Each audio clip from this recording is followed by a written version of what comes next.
te haces Dios. Entonces, ¿qué es la blasfemia? Cuando un hombre se hace Dios. En Marcos 2, versículos 1, 2, 6, había un paralítico que fue bajado desde el techo. Y Jesús le dijo, hijo, tus pecados te son perdonados. Y la Biblia dice que los fariseos razonaron en sus corazones y dijeron esto: ¿por qué este hombre Dios habla blasfemias? ¿Quién puede perdonar pecados sino solo Dios? Entonces, ¿qué es blasfemia? Cuando alguien afirma ser Dios y también cuando dice que puede perdonar pecados. Ahora, la pregunta sobre Jesús. ¿Era Jesús Dios? Sí. ¿Y tenía Jesús el derecho de perdonar pecados? Sí, Él era Dios. Entonces, cuando hablamos del sistema, no puedes señalar a otro que no sea el papado, pronunciando palabras blasfemas, grandes cosas contra Dios, cosas maravillosas. No obstante, en este momento deseo que observemos detenidamente el versículo 40. De manera rápida, dirijámonos al versículo 40, Daniel 11:40. Daniel 11:40. El versículo 37 hace referencia al papado. El versículo 38 también menciona al papado. El versículo 39 habla del poder del papado. Después el versículo 40 dice esto: y durante el periodo del tiempo del fin. Pausa. ¿En qué momento específico del tiempo? ¿Cuándo? ¿El tiempo del fin? ¿En qué año exacto ocurre esto en ese periodo? Mire aquí. 1798. Por consiguiente, el quinto punto que estamos examinando es algo que ocurrió en el año 1798. ¿Qué suceso tuvo lugar en 1798? Se menciona en el quinto punto que en el tiempo del fin empujará el rey del sur contra él. ¿Quién es él? El rey del sur lo atacará. ¿Quién es el enemigo del rey del sur? Rey del norte. ¿A quién ataca en el versículo 40? Al rey del norte. En este momento deseo hacer una pausa aquí antes de que continuemos avanzando. Esta palabra empujar no es la palabra como pensamos en la palabra empujar. La palabra hebrea para esta palabra empujar es la palabra nagor. Es precisamente la misma palabra nagor que se traduce en el libro de Éxodo 21:28, cuando se menciona en Éxodo 21:28 que si un buey cornea a un hombre, que un hombre pierda su vida. Pausa. Si un buey cornea a un hombre y el hombre pierde la vida, ¿qué tipo de herida denominas a eso? Una herida mortal. Eso es Éxodo 21:28. Entonces, en el tiempo del fin, ¿será el rey del sur quien empuje y cause una herida mortal al rey del norte, que es el papado? Esta es mi pregunta. ¿El papado recibió una herida mortal en el año 1798? Pero, ¿quién da la herida mortal?, dice el rey del sur. Mi pregunta es, ¿quién es el rey del sur? Oh, ¿qué fue eso? Amén. Amén, amén. Ahora bien, ¿de qué forma llegaste a esa conclusión? Eso es cierto, es verdad, es muy cierto.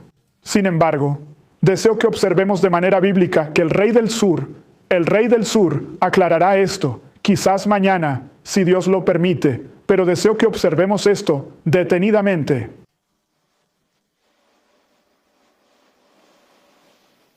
Vamos a explicar esto mañana si Dios quiere. Cuando Alejandro Magno murió, su extenso y vasto imperio fue dividido en 4 partes entre Seleuco, Bartolomeo, Lisímaco y Casandro. Dividieron su imperio. Eso es lo que la Biblia dice que pasará. Sin embargo, Seleuco consiguió conquistar tanto a Lisímaco como a Casandro. Seleuco se volvió el rey del norte. Este territorio se transformó en el rey del norte, que era Siria y Babilonia. Ptolomeo controlaba Egipto, que se convirtió en el rey del sur. Entonces el monarca del norte era Seleuco, quien gobernaba el imperio babilónico o el imperio sirio, mientras que el soberano del sur ejercía control sobre la región de Egipto. Ahora, desde una perspectiva bíblica, puedo demostrar que mañana mostraré que el monarca del sur realmente controló la región de Egipto. La Biblia menciona que él controló Egipto, literalmente la tierra literal de Egipto. Cuando el reino se dividió, él nos controló. Pero ahora, cuando hablamos a partir del versículo 30 en adelante, no estamos tratando con la Babilonia literal. El imperio de Seleuco, es decir, la Babilonia literal. Y no estamos tratando con el Egipto literal, sino que estamos tratando con la Babilonia espiritual y el Egipto espiritual. Y aquí es donde las personas encuentran fallos con esta interpretación de Daniel 11. Ellos dicen, ¿por qué interpretas Daniel 11 de manera literal desde el versículo 1 hasta el versículo 29? Sin embargo, al llegar a los versículos 30 y siguientes, lo interpretas de manera espiritual. ¿Por qué no mantener una interpretación literal a lo largo de todo Daniel 11? Es fácil. Posteriormente a la crucifixión, en el año 34 después de Cristo, tras el fallecimiento de Cristo, en el año 70 después de Cristo, se concluye el periodo de gracia para la nación judía. Israel ya no es solo el Israel físico. Ahora Israel se transforma en Babilonia espiritual. Y lo demás ya no es Babilonia literal, sino espiritual. Entonces, la cruz se convierte en una línea divisoria de lo espiritual, de lo literal, perdón, a lo espiritual. No sé si estás entendiendo lo que estoy diciendo. La pregunta que estoy haciendo es si cuando la Biblia habla de los israelitas hoy en día, refiriéndose al Israel literal, se estaba refiriendo a la iglesia de Dios, la iglesia. Cuando la Biblia menciona Babilonia como referencia a la Babilonia literal, en Apocalipsis habla de la espiritual.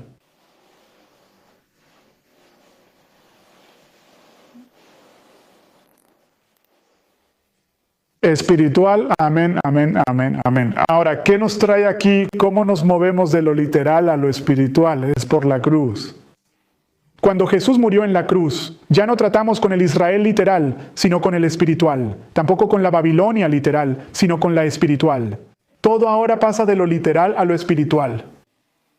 El verdadero pueblo de Dios. Pablo en Romanos dice que no es judío quien lo es exteriormente, sino quien lo es interiormente. Hay un cambio de lo literal a lo espiritual. Las personas que critican esta interpretación argumentan que debemos seguir la de Uriah Smith. Yo sostengo que no podemos hacerlo. Uriah Smith lo mantuvo literal en todo momento. Pero el error de muchos es que después de la cruz pasamos de lo literal a lo espiritual. Espero que eso tenga sentido. Ahora, me gustaría preguntar, ¿se menciona en algún lugar que el rey del sur lo impulsará? ¿Quién es el rey del sur? Es Egipto. No se trata del Egipto literal, sino del Egipto espiritual.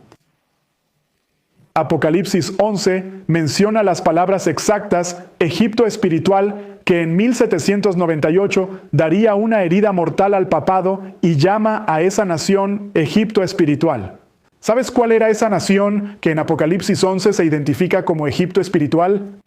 ¿Cuál fue esa nación? ¿Alguien tiene conocimiento? Apocalipsis 11 menciona de manera específica a Egipto espiritual.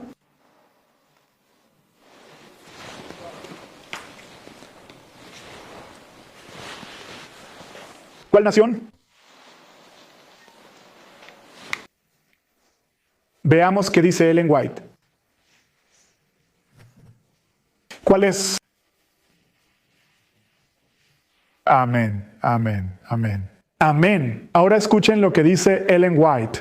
De todas las naciones en la historia bíblica, Egipto fue la que negó más audazmente la existencia del Dios viviente y resistió sus mandamientos. ¿Qué hizo Egipto en la Biblia? Negó la existencia del Dios viviente. Cuando Moisés le llevó el mensaje, eso fue al faraón. En el nombre del Señor, el faraón respondió con orgullo: ¿Quién es Jehová para que yo escuche su voz y deje ir a Israel? No conozco a Jehová y además tampoco permitiré que Israel se vaya. Esto simboliza el ateísmo, que es una completa negación de la existencia de Dios. Esta profecía ha hallado su cumplimiento más exacto y sorprendente en la historia de la nación francesa. Entonces, ¿qué nación representaba a Egipto en un sentido espiritual durante el año 1798? ¿Qué nación era?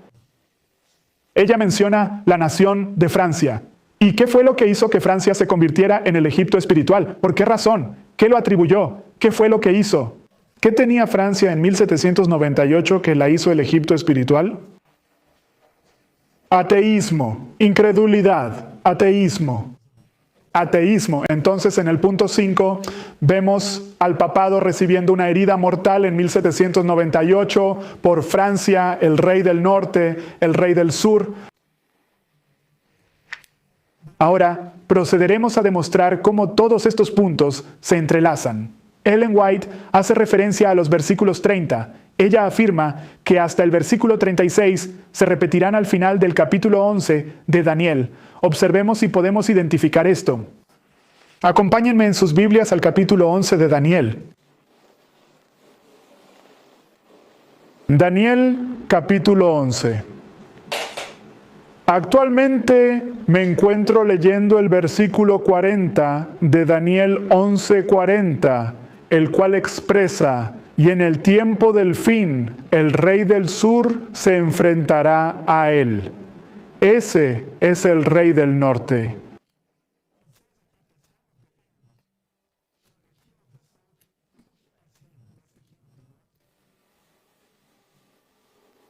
Herida mortal en el año 1798. Sin embargo, deseo que observes lo que ocurre después del año 1798. Y el rey del norte se enfrentará a él. Ese es el monarca del sur. Como un poderoso torbellino, con numerosos carros, con muchos jinetes y con una gran cantidad de naves, entrará en los territorios y los inundará completamente y pasará por encima de ellos. ¿El monarca del norte finalmente logra vencer al monarca del sur? ¿El ateísmo será vencido por el papado? Es decir, ¿las naciones que ahora siguen el comunismo y el ateísmo serán superadas por el papado? Sí, la Sagrada Escritura, pero deseo formular una pregunta. Menciona que lo realizará con carros, con jinetes y numerosos navíos. Vamos a analizar esto mañana, si Dios lo permite. Pero quiero enfocarme en los jinetes. ¿Qué son los jinetes? Acompáñenme a Proverbios 21:31, en Proverbios 21:31, para examinar qué son los caballos, al menos para qué se utilizaban los caballos. Proverbios 21:31 nos dice en Proverbios 21:31 que el caballo está adecuadamente preparado para el día de la batalla.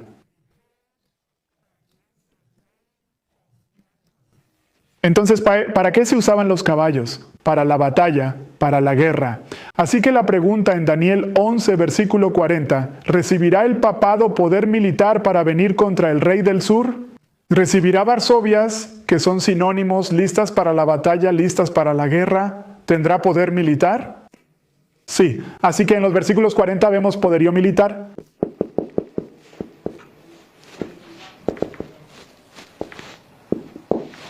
Número 2. ¿Vemos la abominación de la desolación? Veamos si podemos ver eso. Me gustaría que examináramos el versículo 41. Señala que él, el papado, de igual manera entrará. Tomemos un momento para pausar. El texto dice que el papado, el rey del norte, también entrará.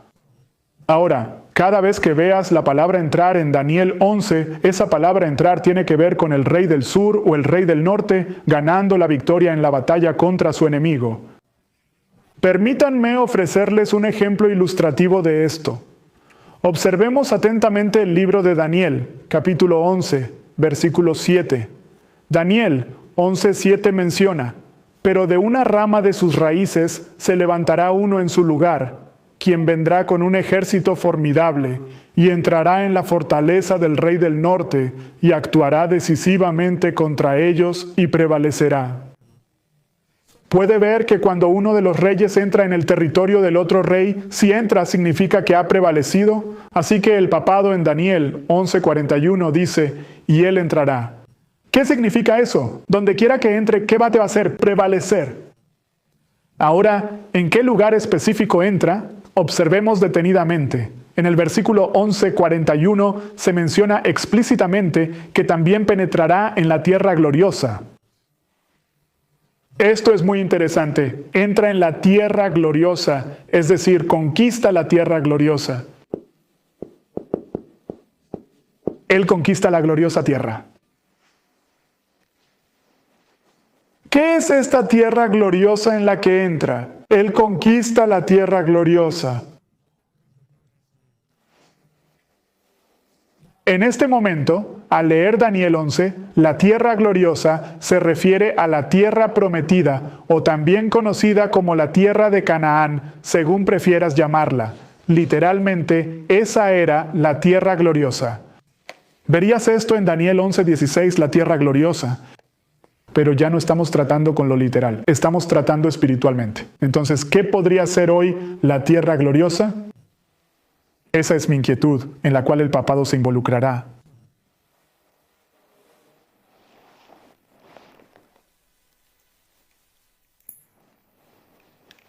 Quiero que veas qué es la tierra gloriosa.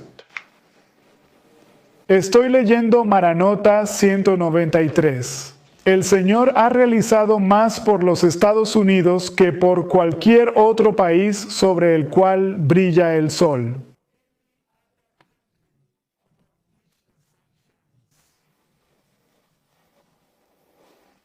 Sí, Él ha proporcionado un Salem para su pueblo, donde pueden adorarlo según los dictados de su conciencia. ¿Qué tierra ha bendecido Dios más que a todas las demás y ha hecho más por ella que por cualquier otra?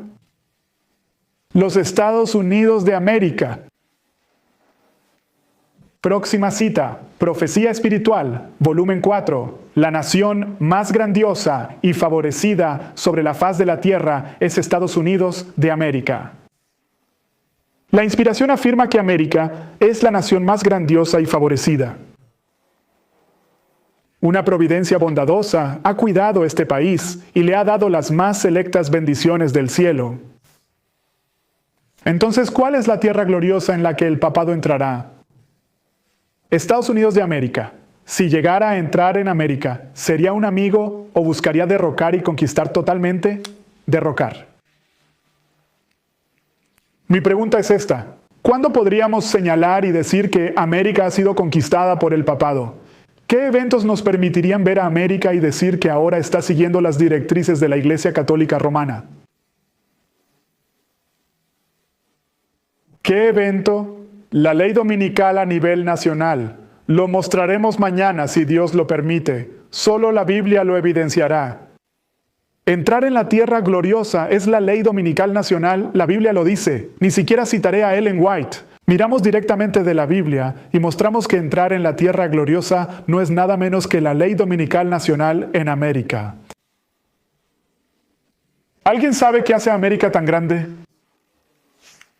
¿Qué hace a América grande? Mira a Ellen White. Cuando ella habla sobre América, ¿qué palabra ves que sigue usando cuando habla sobre América? La tierra. Y por cierto, ¿de qué manera se refiere la Biblia a este tema? La tierra gloriosa. Cada vez que ella menciona América, habla de la tierra, la tierra, la tierra. Puedes verlo aquí. Este es Maranata 179. Sin embargo, ¿en qué momento será América conquistada por el papado? Será cuando ella declare que la tierra que el Señor ha proporcionado para Nazalem para su pueblo, para que puedan adorarlo de acuerdo con los dictados de su propia conciencia. La tierra sobre la cual durante muchos años se ha extendido el escudo de la omnipotencia. La tierra que Dios ha favorecido al convertirla en el depósito de lo puro, la pura religión de Cristo. Cuando esa tierra, a través de sus legisladores, renuncie a los principios fundamentales del protestantismo y brinde apoyo a la apostasía romana al manipular y alterar la ley de Dios, será entonces cuando se revele la obra final del hombre de pecado.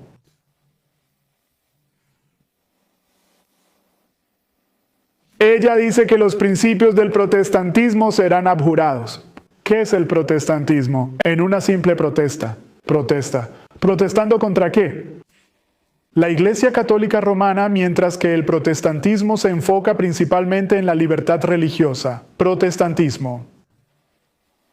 Entonces, cuando América quite la libertad religiosa del protestantismo, ¿quién conquistó América? ¿Quién conquistó América? Mire las palabras. Los protestantes cederán.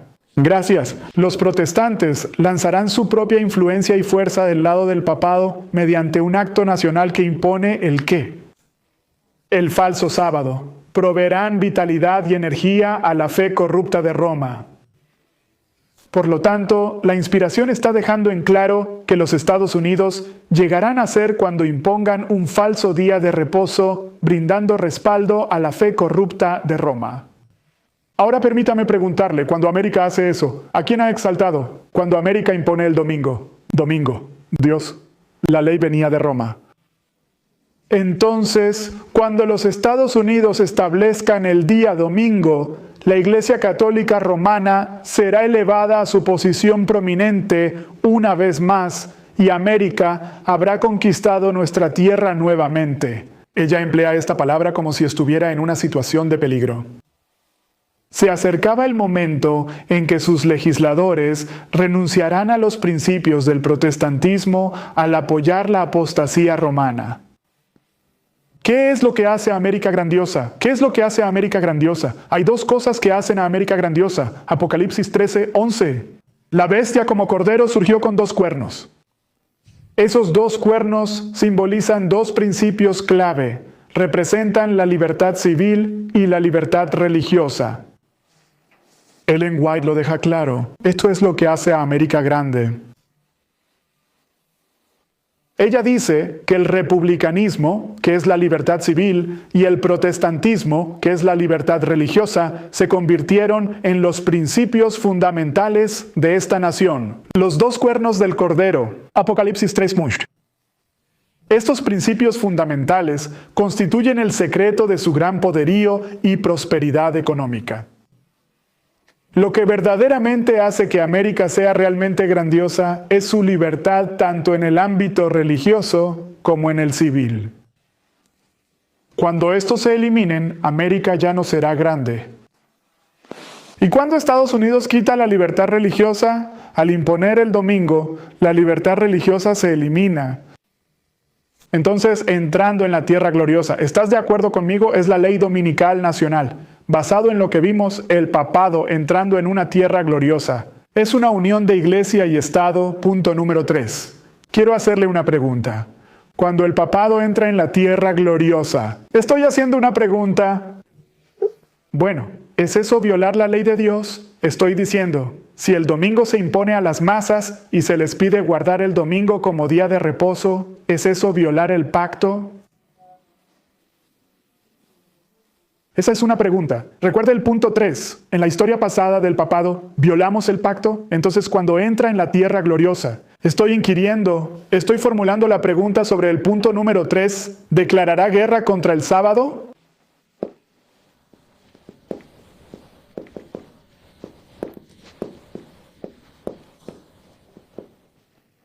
Sí, entrar en la tierra gloriosa es cuando se aplica la ley nacional del domingo. Así que fue en contra del sábado. El cuarto punto es su persecución. Observen el versículo 44. El versículo 44 menciona que, sin embargo, noticias provenientes del este y del norte lo perturbarán. Por lo tanto, saldrá con gran ira para destruir y aniquilar a muchos. Entonces, la cuestión es, ¿habrá persecución en el porvenir? Por cierto, en los eventos del tiempo del fin, Ellen White dice que muchos de nosotros moriremos como mártires, pero en la página 150 se menciona que habrá persecución, y en Apocalipsis 24, 3, 4 se menciona que muchos de nosotros seremos decapitados por no recibir la marca de la bestia. Entonces, la persecución vendrá de nuevo, pero quiero que veamos el versículo 45. Versículo 45. Miren el versículo 45, dice, y plantará el tabernáculo de su palacio entre los mares en el glorioso monte santo. Ahora mira esta parte. Volveré y lo explicaré en otro momento, pero mira la última parte del versículo. Y llegará a su término el papado y nadie le prestará ayuda. ¿Recibirá el papado otra herida completa que lo conducirá a su muerte total si se afirma que llegará a su fin y nadie le asistirá? Sí. Hay otra herida que lleva a su muerte final. Muerte. Indagación interrogante. Versículos del 30 al 40a. Vemos que se cumplen en los versículos del 40b al 45. La historia se repite. Mire el punto número 1. Armas, poder militar. Punto número 1. Vimos en Daniel 11:40b, poder militar. Punto 2. Abominación de la desolación. Iglesia y Estado, tierra gloriosa. Cuando Iglesia y Estado se unen para imponer la ley dominical, actuando mal contra el pacto. Punto 3. Guerra al sábado. La ley de Dios imponiendo el domingo. Punto 4. Persecución. Punto 4. Persecución. Punto número 5. Herida mortal. Punto número 5. En Daniel 11:45 llega a su fin y nadie le ayudará.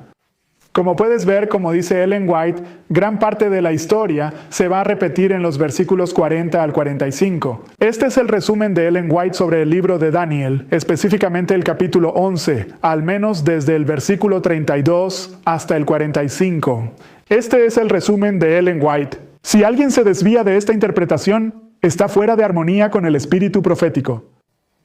Mañana, si Dios lo permite, profundizaremos en el capítulo 11 del libro de Daniel. Esto es simplemente una visión general. Procedamos a profundizar más y observar los detalles más minuciosos, específicamente de los versículos 40 al 45, los detalles minuciosos. Y naturalmente ofreceremos un repaso exhaustivo de la historia de Daniel 11, desde el versículo 1 hasta el versículo 29. Ahora voy a hacer una pausa aquí, pero quiero preguntar, ¿hay alguna pregunta, alguna interrogante sobre lo que hemos mencionado?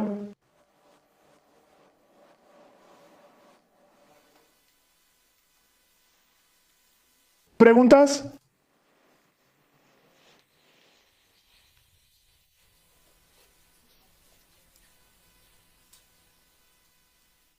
Espero que esto haya quedado completamente claro a partir de la inspiración de que lo que ocurrió en el pasado, Ellen White menciona que una gran parte de esa historia se repetirá, y observamos cómo se repite desde el versículo 40 hasta el versículo 45.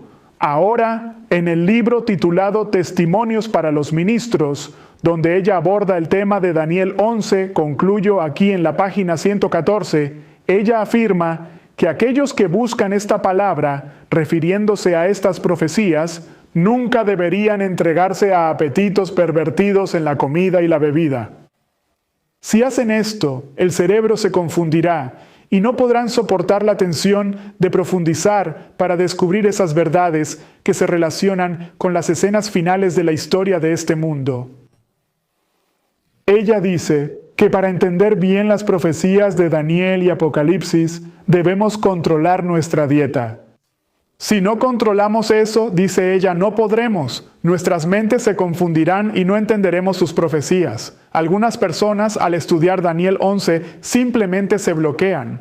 La razón es que no controlan sus dietas. No solo Daniel 11, cualquier profecía, la gente no puede, se apagan.